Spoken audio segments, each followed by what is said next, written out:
Assalamualaikum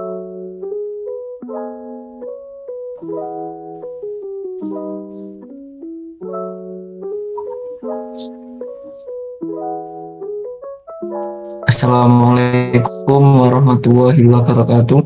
Kami dari kelompok 7 akan meneruskan tentang fikih arsitektur jalan.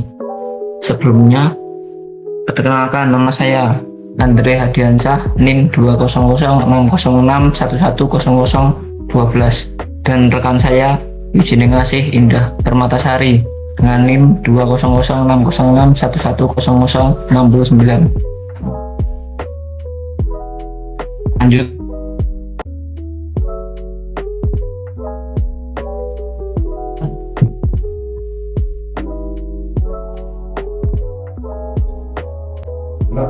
Hakikat pembangunan jalan. Dewasa ini, istilah pembangunan telah menjadi kata tunggal yang bermakna majemuk. Kata pembangunan dapat dipahami sekaligus sebagai kata kerja, kata benda, dan kata sifat. Dilihat sebagai proses kegiatan yang berlanjut, pembangunan dapat dipandang sebagai kata kerja. Sebagai suatu sistem, proses kegiatan pembangunan itu berlangsung dalam suatu totalitas, mulai dari kegiatan, perencanaan, pelaksanaan, sampai pada evaluasi. Setiap kegiatan proses itu tidak dapat dipisahkan satu sama lain. Apa yang direncanakan, itu yang akan dilaksanakan.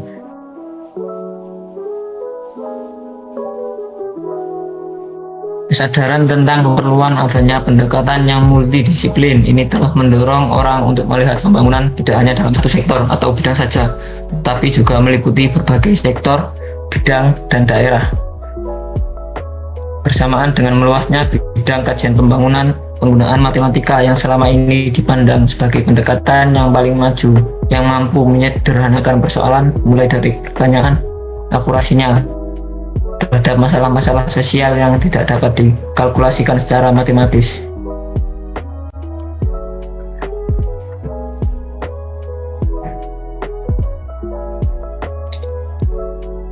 Sikap dalam pembangunan jalan. Yang pertama yaitu pekerjaan pembersihan. Pekerjaan pembersihan meliputi penebangan pepohonan, pembersihan semak belukar, dan menggali akar-akar tanaman supaya tidak tumbuh kembali. Yang kedua, pekerjaan tanah. Pekerjaan tanah terdiri dari penggalian drainase dan pengurangan pada tempat-tempat yang membutuhkan uruk atau timbunan. Pekerjaan tanah ini bertujuan untuk membentuk badan jalan. Yang ketiga, pekerjaan drainase. Pekerjaan ini sangat dibutuhkan karena drainase sendiri memiliki peranan penting di jalan raya, yaitu sebagai daya tahan jalan. Yang keempat, kekerasan dan jalan. Pekerjaan ini dilakukan untuk membuat lapisan permukaan badan jalan yang kuat. Dan yang kelima, pekerjaan pemadatan. Pekerjaan pemadatan ini terdiri dari mengurangi volume lapisan tanah, mendorong partikel tanah agar semakin padat, penurunan tanah, dan pemadatan tanah.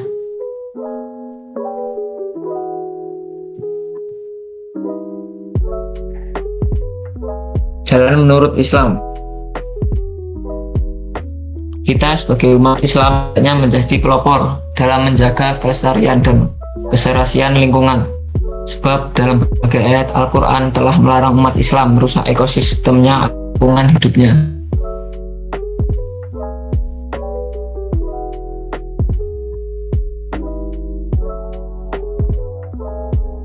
Dikaitkan dengan hal ini, Allah Subhanahu wa Ta'ala berfirman, oleh karena itu, suatu hukum bagi Bani Israel bahwa barang siapa yang telah membunuh seorang manusia bukan karena orang itu membunuh orang lain atau bukan karena membuat kerusakan di bumi, maka seakan-akan dia telah membunuh manusia seluruhnya.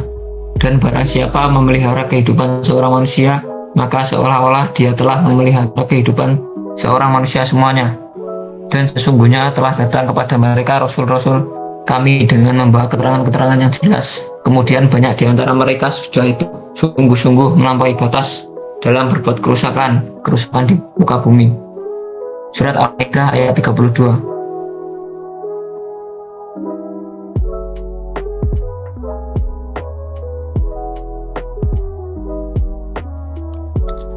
Dari ayat tersebut di atas jelaslah Allah membolehkan menghukum mati orang-orang yang melakukan pengerusakan di muka bumi.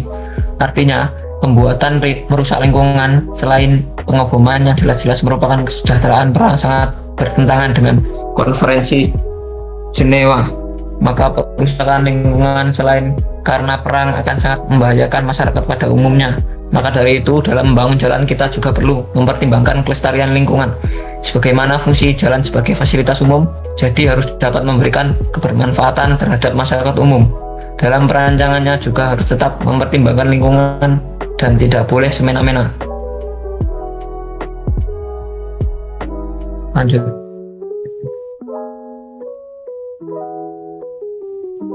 Adapun hal-hal darurat atau kebutuhan dalam pembangunan jalan yang diperbolehkan dalam Islam yaitu ada 4.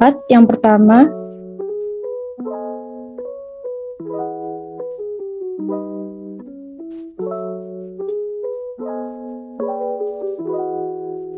membangun jalan untuk kebutuhan, mempermudah menjangkau suatu tempat. Yang kedua, jalan untuk kebutuhan umum atau transportasi. Kemudian yang ketiga, jalan untuk kebutuhan jalur darurat, seperti pada perkomplekan yang padat. Yang keempat adalah jalan untuk menghubungkan dua daerah yang terpisah oleh air.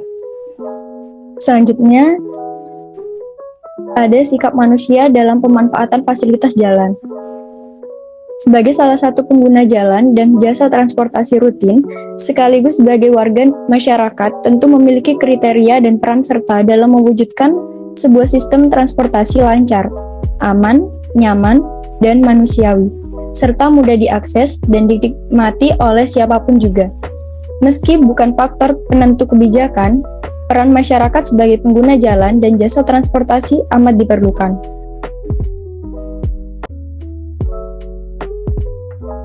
Mengapa demikian? Karena ada beberapa faktor. Yang pertama adalah peran serta masyarakat. Peran masyarakat dapat dilakukan dengan cara dan bentuk seperti sumbang saran dan usulan, kritikan, solusi, dan juga dapat memanfaatkan pakar atau ahli transportasi, tata kota, sebagai masyarakat pengguna jalan dan jasa transportasi secara individual maupun institusi dapat memberikan advokasi atau hearing di bidang transportasi dan tata kota. Kemudian selanjutnya adalah peran media. Peran media yang dimaksud di atas adalah seperti lembaga penyiar radio yang senantiasa meng-up keadaan arus lalu lintas melalui program radio interaktif. Dengan adanya radio ini, kita dapat mengetahui informasi seputar kejadian di jalan, keadaan arus lalu lintas, dan lain sebagainya. Sementara itu, operator radio akan meneruskan ke pihak yang berwenang, yaitu Polantas atau Dishub, untuk penanganan lebih lanjut. Kemudian pengguna jalan dan juga pengguna jasa transportasi. Pengguna jalan sebagai pengguna dalam berkendara wajib mematuhi tata tertib lalu lintas, rambu-rambu, dan tanda lalu lintas jalan. Kepadatan arus lalu lintas jalan salah satu penyebabnya adalah tidak disiplinnya pengguna jalan, baik perilaku berkendara maupun pejalan kaki. Pengguna jasa transportasi, sebagai pengguna jasa transportasi, tak segan untuk selalu memperingatkan kelengkapan kelayakan, kelengkapan keselamatan penumpang kendaraan, perilaku pengemudi atau sopir dalam menjalankan kendaraan dan melaporkan ke Dinas Perhubungan atau kepolisian manakala ada sesuatu pelanggaran peraturan lalu lintas, baik oleh penyedia jasa transportasi maupun pelanggaran sopir. Kemudian ada sarana dan prasarana. Sarana dan prasarana jalan adalah milik negara dan milik kita bersama, yang pembangunannya berasal dari uang rakyat, dipungut melalui berbagai macam pajak. Oleh karenanya, kepedulian, peran serta aktif, menjaga, memelihara, dan mengawasi penggunaannya menjadi kewajiban kita bersama. Sekian yang bisa kita sampaikan, kurang lebihnya kami mohon maaf. Wassalamualaikum warahmatullahi wabarakatuh.